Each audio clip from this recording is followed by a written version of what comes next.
Hey, John. How are you? Jason, how are you?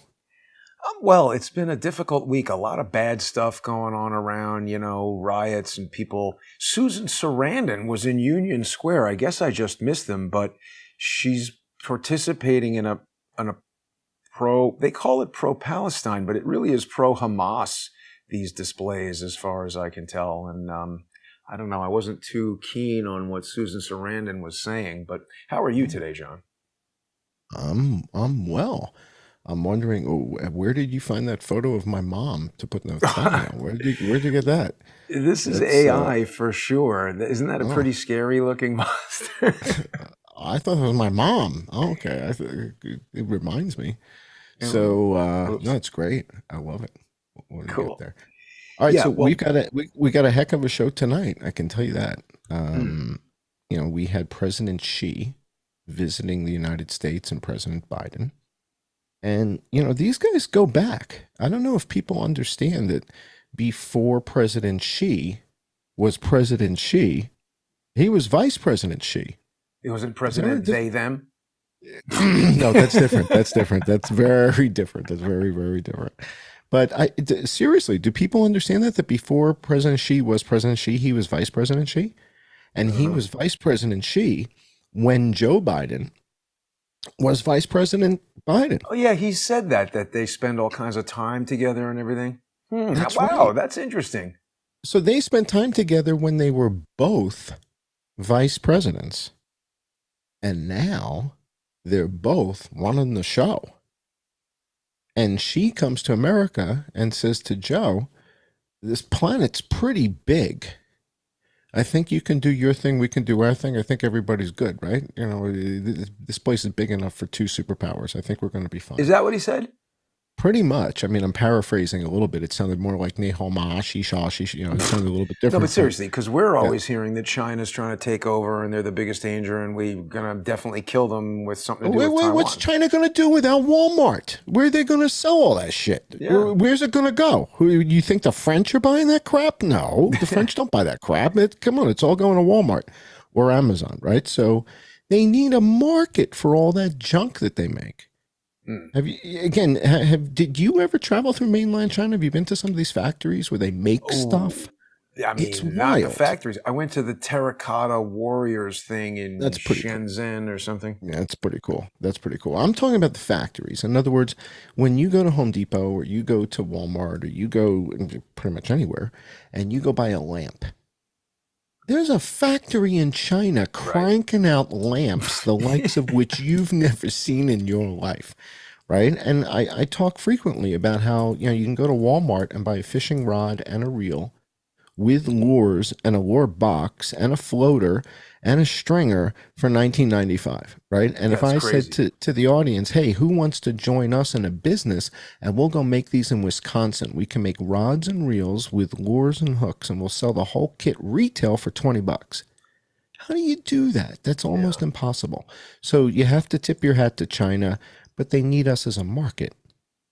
They need us as a place to sell this crap because we're the biggest consumers of it because we need to have a lot of these But is things, this right? good though, John? I mean, is it making it cheap? Maybe stuff should cost more and people should just have less stuff. I don't know. It's an interesting thing to explore because one of the things that the former president was doing was putting tariffs on Chinese goods, and that really pinched them, right? So when you start to tariff their goods to make that fishing rod kit instead of 20 bucks is now 70 bucks. Yeah. Well, now that's a little bit different, right? So now you're not going to rush out and buy that thing like, as a snap judgment sort of thing at Walmart.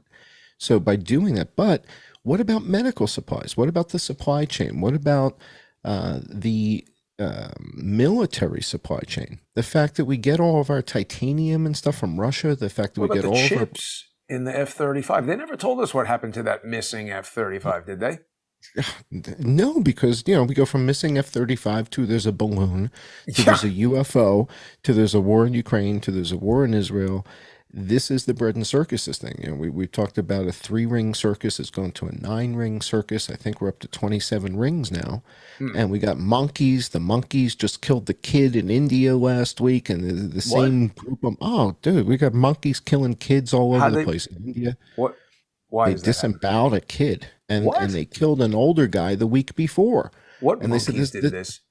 A bunch of monkeys, a pack of monkeys. It looks like macaques, and they. What does it look like? Macaques. Pigtail. It looks like pigtail macaques. Oh my God! Ripping his intestine. I guess that's like jungle stuff. Whoa! Dude, where was this, at the zoo? Oh my God! Temple. What horrible. But again, I've traveled I've been to Sri Lanka. I traveled through Thailand, right? I could see this happening. It's like I've seen these monkeys, man. This is terrible. Yeah, this is a notorious gang of monkeys. Why don't they just shoot them? It was PETA. Yeah, well, yeah. There you go. Look at that. Yeah. Holy cow! Yeah, you don't want to play with that. What, but boy, they can pick a coconut. They can pick 1,000 coconuts in a day. These are the kind of monkeys they use? Well, give or take. You know, I don't want to sound racist. I'm not saying all monkeys look alike or anything, but pigtail macaques can pick 1,000 coconuts a day, and a man can pick 100 a day. Yeah, I believe that.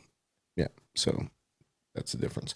All right, let's not get too far off track with the monkeys. I want to show the audience a couple of these slides. This on doesn't YouTube have the teeth. This looks like a much nicer monkey to me. You should see these males, man. You don't want to get anywhere near it. You stay so far from these things when their handlers are around. It's just like, I don't know, man. I wouldn't get closer than 50 feet to one of these things. And I'm not really a big wild animal. They do anything. Yeah, they rip the kids' intestines out. Yeah, and there was a pack of them. And they killed an older guy the week before, and they killed somebody else. Why did they kill these monkeys? They're trying to find them, but they're monkeys. How do they're fast. They go, and they're gone. Yeah. They probably have the FBI looking for it. Exactly. All right, let's get back to our deck. Let me show the audience a couple slides before we have to go to the patron show. On the patron show, I got a whole bunch of videos I want to share with the patrons. But in particular, I want to focus on this notion of China is lying. It's something that I hear a lot. It's something I see a lot on Twitter. People say China is lying. And I'm not sure about what, though. I'm not sure if people think, meaning China's overblowing it or I don't know. Are they underplaying it or overplaying it? I'm not sure what people are suggesting.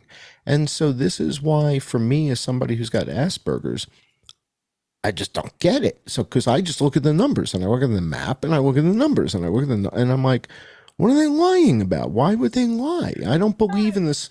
So when people say that, I don't think they necessarily have like a coherent thought in mind. It's just like a China insult to throw out there, no? Which is fascinating because I think, so I'm going to propose as a hypothesis, not a thesis, but a hypothesis, that China is lying came from Langley.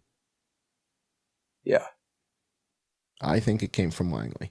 And I'm going to have you share with the audience just a snippet, just about 10 seconds, of the Wuhan coronavirus assemblage, because this is something called neuro-linguistic programming. We'll run the whole video for our patrons, but we can run 10 seconds of it on YouTube. And this is an assemblage of mainstream media addressing this new pandemic. And the manner in which they do so, let's run it for a second. What's the name of it? The title is Wuhan Coronavirus is the title. And just run 10 seconds of it with audio. And to the point that the point is made, and then we'll cut it and we'll play it again for the patrons in 20 minutes. Okay. Concern is growing this morning over an outbreak of a new SARS-like virus in China. At least 6 people have died from the Wuhan coronavirus. The Wuhan coronavirus. The Wuhan coronavirus. The 34-year-old ophthalmologist diagnosed Saturday with the Wuhan coronavirus. The Wuhan virus. The Wuhan coronavirus. The Wuhan coronavirus. What more can you tell us about the similarities or differences between SARS and the Wuhan coronavirus? Oh, the right, Wuhan and then it became racist Wuhan later, right? coronavirus in China. The Wuhan coronavirus. The Wuhan coronavirus. From the Wuhan coronavirus. Wuhan coronavirus. Fears continue to grow over the outbreak of the Wuhan coronavirus. So it's pretty funny because then when Donald Trump started saying it was a virus from China, they were like, oh, he's a racist. Right? Well, there's that, but no matter what he said. Yeah. So if he said the mRNA shots are good, people would say they're bad. If he said ivermectin works, they say it doesn't work. If he said hydroxychloroquine is bad, they would have said it's good. So that's what was happening at the time, it seems. That's just my opinion. I'm usually wrong, so don't listen to me. So that's a very important point here. Don't listen to me, right? This is entertainment, right? Please don't listen to me, right? So I don't know what the hell I'm talking about. I'm just watching stuff and commenting on it. But if you go back to the slide deck now, let's take a look at this notion of propaganda coming from China. So people kept saying China's lying, China's lying, China's lying. And there was a fair amount of teeny bit of propaganda. Now, there's another video in that folder I sent you titled 1 Month in Wuhan for Twitter. I only want you to play the first 10 seconds of it. 10 seconds. 1 month in Wuhan for Twitter. It's they have the flux capacitor. That's it. Stop right there. All right. February 18th. Yeah. February 18th. Yeah. Okay. Now hit play. I want you guys to understand when this is happening.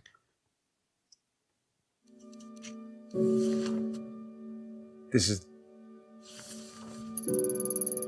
All right. Stop.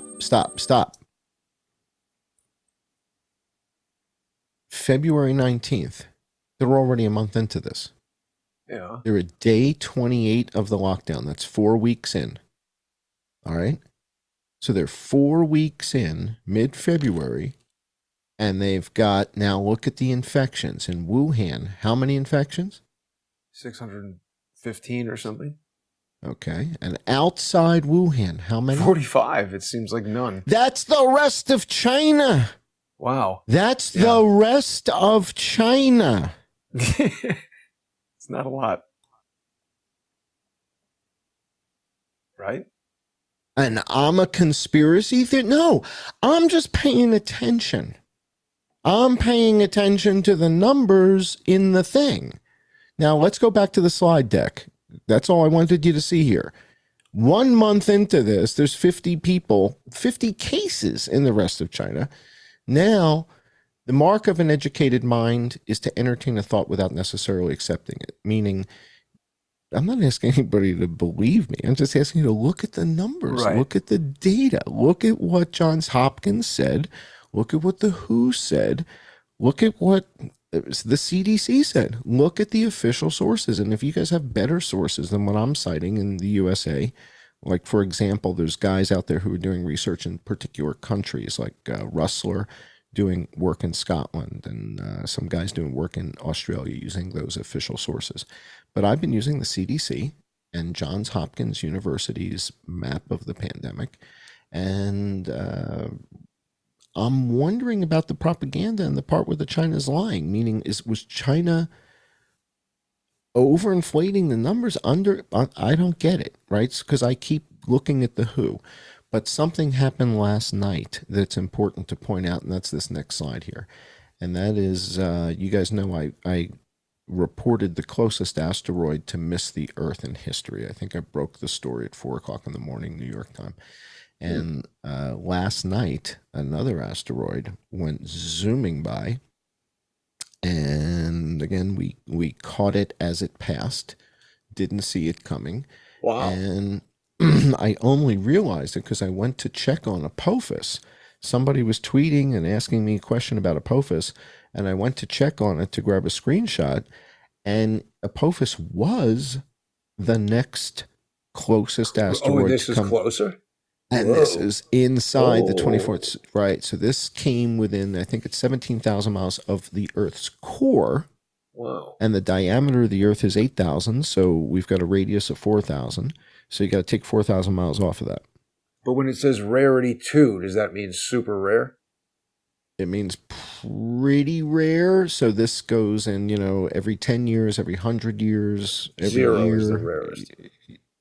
No, 0 is the most common. 6 is the rarest. 6 Oh, yeah. is Apophis. Okay.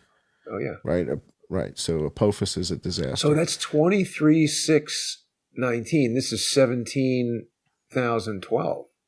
5,000 from the core, from the center of the Earth. Wow. From the center of the Earth. And they didn't even know that was coming. No. This is what I mean. Trying to fight asteroids, it's like this is like Bill Gates trying to dry up the sun. You can't do that. Well, you can, you can't. I mean, with what we have today and the technologies we have today, no, we suck at this. Might we be pretty good at it in 200 or 300 years if we survive?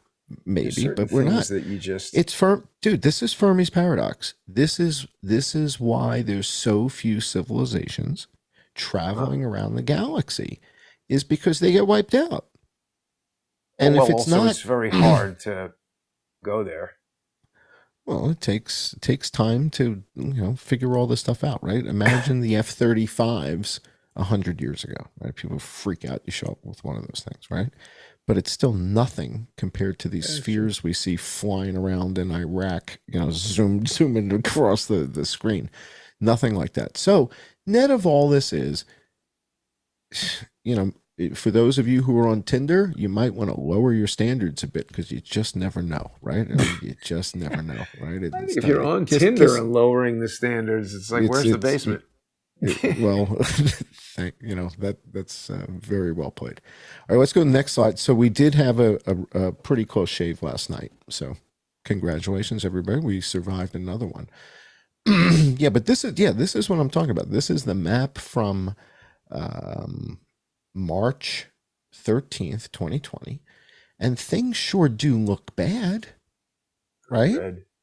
Looks yeah, pretty horrible, right? It's a pretty bad looking situation, right? You got to call Enfang Dong to make sure. Enfang, Enfang. Okay, now go to the next screen, because the next screen is taken the same day. This is March 13th of 2020. Huh. This is Johns Hopkins, and it shows 43 people are dead in the United States. No one is dead. No one is dead in New York. There's 4 people dead in California. There's 1 person dead in New Jersey. There's 1 dead in South Dakota. And 37 people are dead in Washington State. And that's it. Now, the president declares a national emergency on this day. This is the day they come out of the White House and they parade out, and a beautiful day in the Rose Garden. There's nobody dead in New York. It really was a television pandemic, wasn't it? Well, I think it's kind of a mapping pandemic. Go back up one page. Go back up a page. What were they showing you on television that led you to believe the severity of it in China? Yeah, pictures. This kind of just sends the message of, whoa, this looks like a disaster. Well, who's behind this? Well, that's the Michael Bloomberg School of Public Health. Didn't Michael Bloomberg say he was going to do anything he could to help? That's true. He make did. sure that something didn't or did happen. Well, then if you go to the next slide, the strangest thing happens 5 days later. So after March 13th, right, there's nobody dead in New York, right? March 13th, he declares the emergency, right? How many are dead in the United States? How many dead in the United 43? States? 43 people in the whole country are dead. National emergency. Close the doors in Cheyenne Mountain. Did they do that? Yes. General O'Shaughnessy, NORAD. They closed the doors? What were they planning to do? Nuke the pandemic? Well, this is that story of the continuation of government. Yeah. Now, 5 days after he declares this, nobody's dead in New York on the day he declares it, 43 dead in the country. 5 days later, there you go, Cheyenne Mountain, man. And I don't think they've closed these doors, and they haven't closed those doors in a long time. It's not something they do every other week. This is not a common occurrence. What is it that's supposed to be going on in there? That's I think NORAD's command and control. It's part of the whole continuity government thing, but it's mostly, I think, NORAD. It's Right, a United States Space Force installation and a defensive bunker located in the unincorporated El Paso County, Colorado. Activities, several tenant What units. was it before Space Force? Before we had Space Force? Yeah, NORAD. It says was North American Aerospace Defense, United States Northern Command, formerly the Center for the United States Space Command, and NORAD. The complex monitored the air space of Canada and the United States for missiles, space systems, and foreign aircraft through its worldwide early warning system. In 2008, NORAD and the United States Space Command have been based, since 2008, at Patterson Space Force Base. Peterson. Who is that named after? Peter J. Peterson? Colorado Springs. I don't know. I don't think I've been there. But here's the interesting thing that happens, though. So he declares this national emergency. All 50 states. Nobody's did in New York yet, right?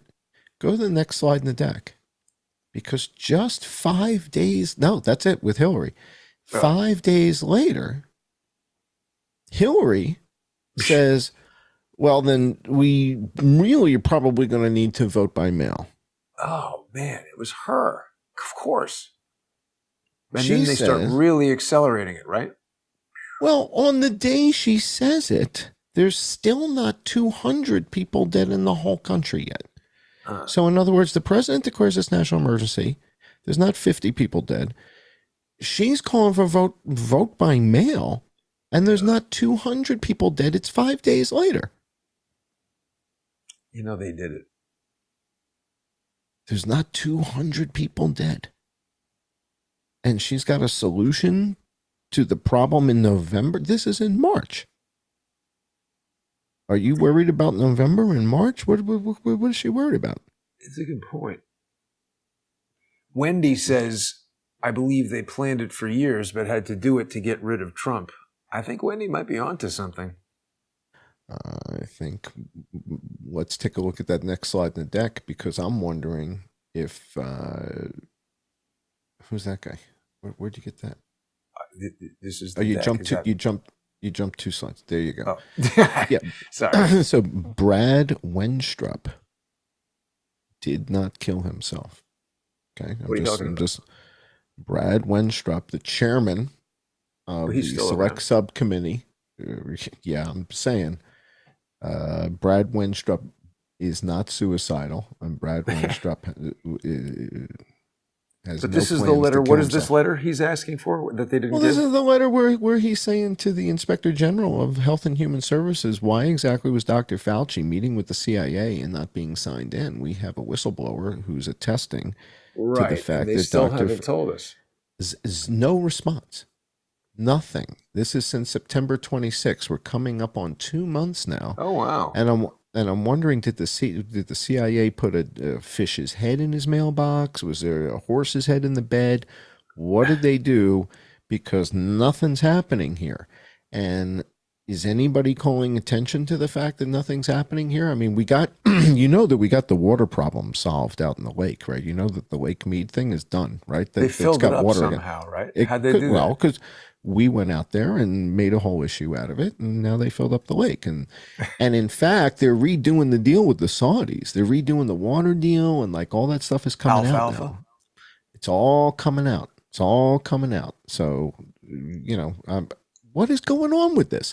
How does a congressional committee turn to an inspector general and say, what's this all about? And there's just no response? This is really kind of unacceptable. And this just goes to show the fecklessness of Congress. I want to see people in handcuffs. I want to see. I think there are good people in Congress, John. I mean, having spoken to a few of them a couple times and everything, they mean well, but it's almost like it's just set up to not work. Think of anything else that we have that's 250 years old and like that unchanged.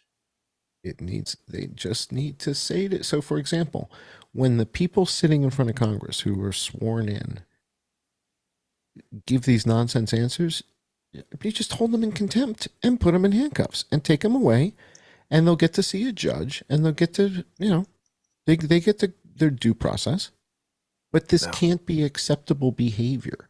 The way they come and sit in front of Congress, and I don't recall, Yeah. I don't really know. This is all I'll have to get lawyering back crap. to you. This is, I'll have to get back to you. testifying Well, I said, and no, whatever. you're in contempt. I said, no, Well, hang you're on. in contempt. Here's Put the them in thing. handcuffs.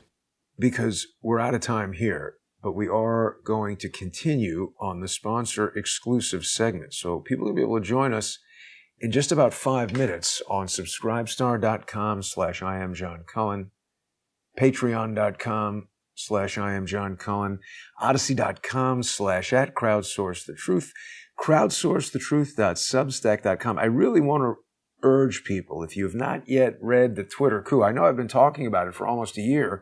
I don't want to say why today it's become even more important than ever before, but it has. Read it. It's free. Crowdsourcethetruth.substack.com and subscribestar.com and patreon.com/crowdsourcethetruth. We'll be right back. Huge thank you to everybody who supports the show. We would not be here without you.